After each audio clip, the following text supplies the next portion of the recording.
Frost blight but aces Auri-El's bow gods rises, a wound that the frozen divine Mundus cannot crescent. Snow crunches under Snow Elves' boots as the sun bleeds behind the crumbling Aelid tower. Scream, a wound that the frozen divine Mundus cannot crescent heal trembles. Reality hinges on this moment. The Sun-Hallow was no weapon, frost binds it in it's a taut cage light but aces Auri, a wound that the frozen divine Mundus cannot crescent heal trembles. The bow's strings hum with a stolen breath, each vibration is Akatosh's heartbeat. Snow elves wove their souls into the binding spell, forging a prison where divine fury and mortal resolve congealed. Idra sacrificed essence to shackle the Mundus, Daedra turned away, unchained. What price does a god pay when the cage is made of prayers? The Sun-Hallow forge was an ice cathedral. Snow elves chiseled prayers into obsidian, their breath weaving hymns as they bound Akatosh's wrath to the bow's sinews. CHIM etched celestial math into the wood equations bending time, lattices of divine code. Mantling turned their souls into anchors, each elf a thread in the net, the bow's strings. Woven from Godhead storms, coaxed into stillness by a people who knew fire could not be killed, only caged. This was no weapon, it was a confession. The Aelid dominion pierced the veil too deep. Akatosh's fury threatened to unravel the Mundus. The Snow Elves did not seek glory. They carved a pact, your rage will fuel our towers, but it will not consume. The shield of Auri-El. A mirror to the bow its surface, a map of collapsing starfields, a counterweight to chaos. Together they became the first locks in the tower's great chain, each structure a knot holding reality's fabric taut. But divinity is a debt. The Snow Elves paid in lifetimes, their blood seeping into the bow's grain until their voices became its hum. Akatosh's storms now pulse in every arrow's flight, a god's wrath tempered by geometry. The towers stand because of this gambit. Yet when the Mundus falters, when the chain weakens will the bow's strings snap. And if they do, what storms have the Snow Elves merely postponed? The bow's strings hum with a debt unpaid. To draw it is to borrow Akatosh's breath, to suture time's frayed edges with threads of stolen divinity. Correct use weaves a fragile shroud around the Godhead's hunger, a temporary balm for the Orbis's festering wound.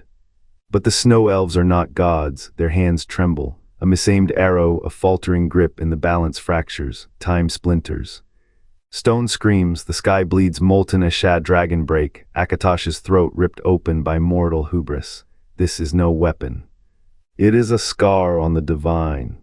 The Sun-Hallow's creation bound Akatosh's rage to sinew and bone, a ritual to trap what should never have been unshelled. The Snow Elves did not conquer the Godhead. They became its jailers, their blood the mortar holding back a tide of unmaking. Every shot fired is a prayer, every arrow a plea for delay. The bow does not kill, it postpones. Kagranak's experiment did not erase the Dwemer. It unspooled them, threads torn from the loom by a god's tantrum. The same fate waits for those who dare to misuse this relic. The Orbis is a house of cards. The bow is the hand steadying it. Let that hand waver, let the strings snap. The cost is not measured in lives. It is measured in eternity. The Snow Elves did not wield the bow, they became its sinew. Their blood knelt the strings, their breath fed the flame. To cage Akatosh's wrath, they shattered their own. The Sun-Hallow did not choose champions, it devoured them. When the Aelid dominion reached for its light, the bow exhaled frost. Armies melted like breath on glass. The dragon break at Rimmon was no accident, it was a sigh, a god house crumbled. The Idra bound to Mundus had foreseen this, they carved their pact into the wood, let the Snow Elves fall.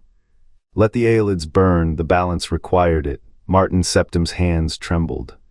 The last dragonborn, crowned in ash, drew the bow where the tribunal's shadows once crouched. For 9 heartbeats Akatosh's will surged through him, a star bent to mortal bone, then the strings snapped. The force that had harnessed empires now unmade them. The boy king vanished, the bow lay cold. Only the Snow Elves' ghosts remain woven into the grain. They asked no legacy, they asked no witness, only silence, only weight. Who now bears it? The hand that holds the Sun-Hallow does not command, it endures, the first wielders paid in species. The second in fire, the third in flesh. What price will the next pay? The bow does not hunger, it remembers. Bow's what paradox is price not in but its purpose. It binding, not a weapon. The Arubis breathes because the Godhead's rage is strung in its wood. Snow elves did not trap a deity, became its keystone. The paradox lives, the world depends on it. The Sun-Hallow was no weapon, it was a cradle. Auri-El's bow did not fire arrows, it wove a lattice of divine will, binding the Godhead's fury into a form the mortal realm could endure. The Snow Elves did not craft it to slay. They became its architects, their blood and bone fused with CHIM alchemy, their souls mantled into the very sinew of the strings. This was not war, this was a sacrament, a technological exorcism. The Maracati Selective danced their wheel for 1008 years, believing repetition could tame the divine. They failed. The Snow Elves tried something older, becoming the prison itself. Their civilization was not a triumph but a tomb, a living altar where gods and men merged. When the Aelid Dominion rose, they did not celebrate this union, they purged it. For in every age the strong devour the sacred, forgetting that power is not owned, it is borrowed. The towers hold the mundus together, the bow holds a godhead at bay, both are scaffolds, fragile and temporary. To call them artifacts is a lie, they are bandages on a bleeding wound. The Idra never sought to control chaos. They sought to outsource it, to let mortals bear what divinity could not contain. Auri-El's bow is proof the divine is not eternal, it is a process, a protocol, a system that requires sacrifice to function. What happens when the keystone cracks, when the Snow Elves' mantling fails? The towers tremble, the mundus frays, the Arubis breathes. The Snow Elves' tragedy is not their erasure, it is their purpose. They are the first to show that mortals can house the infinitave. The infinite is first made small enough to fit. The world does not run on gods, it runs on the labor of the forgotten, on pacts that outlive their makers. On the quiet, grieving work of containment, the bow's strings still hum, waiting. The Aelid ruins cradle what remains, frayed strings hum a hymn of binding, not battle. The Snow Elves were not conquerors, they were captors. Purged by the Aelid's ascent, their craft became a shackle for Akatosh's storm. Now the bow's hollow waits. Some say it cradles the Sun-Hallow's dormant fire, seeking a vessel to rekindle the pact. Others whisper the prison holds no god, only the echo of a Godhead's wrath, leashed by mortal bone. The stones do not answer. The wind carves no names, only the bow's silent vigil remains, a threshold between chain and key. What sleeps within may never seek release, or perhaps it already has. The Snow Elves did not craft a weapon. They wove a cradle for the Godhead's fractured will, a name made flesh, bound to string and bone. To hold such a thing is to inherit its hunger. Every elder scroll read rewrites the reader, every bow drawn reshapes the dreamer. Tamriel breathes as the hero stirs in its slumber, unaware its hands are not its own.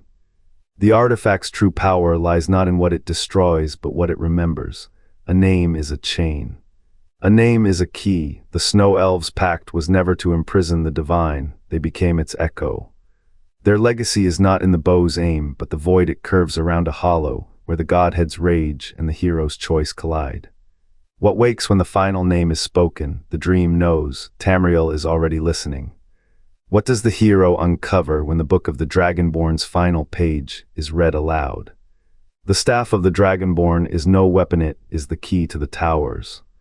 That hollow where divine rage and mortal choice collide, the Snow Elves did not forge a weapon, they sealed a covenant.